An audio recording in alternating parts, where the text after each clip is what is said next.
It was just a few minutes, but it changed countless families forever. And looking closely at those few minutes, it tells a story of how a rapid response likely saved lives. Minneapolis 500 West 54th, Cook 3. Police report in a shooting. The first call for help comes from inside this all-school mass. Start of Plan 1 for the shooting. Notes indicate possible active shooter. Just 4 minutes later. By 8:31, a Minneapolis police officer in a regular uniform with no helmet, no SWAT gear, ran into the church. Still pretty fluid. That officer runs towards danger. Active shooter still in progress. Without knowing what he'd see. And there are confirmed victims with injuries out there. And before these calls came.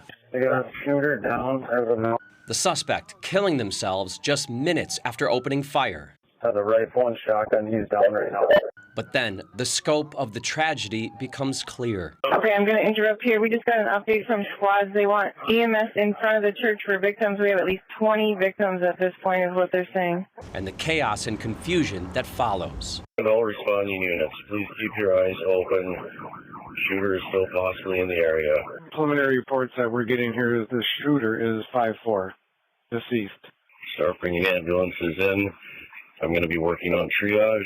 2 patients with gunshot wounds to their head in front. There's also a critical patient in the rear of the church. The ages of the victims hard to hear. We have a 9-year-old patient. Transporting one 10-year-old male, red trauma, gunshot wound to the head.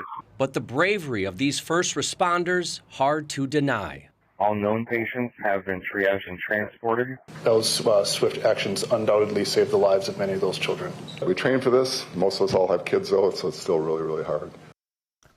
Our Uba Ali joins us now. She's been digging for clues into the background of the shooter. Okay, so Uba, what have we found?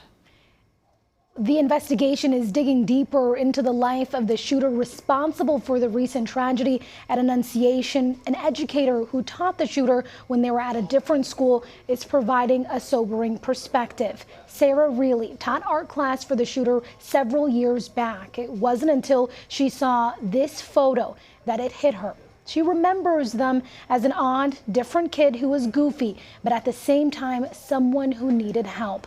She says she noticed signs of self-harm and she reported it, but she believes there needs to be urgent changes to how mental health is handled in schools.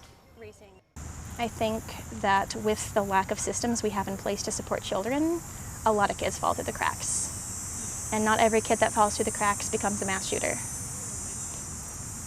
But a lot of kids fall through the cracks.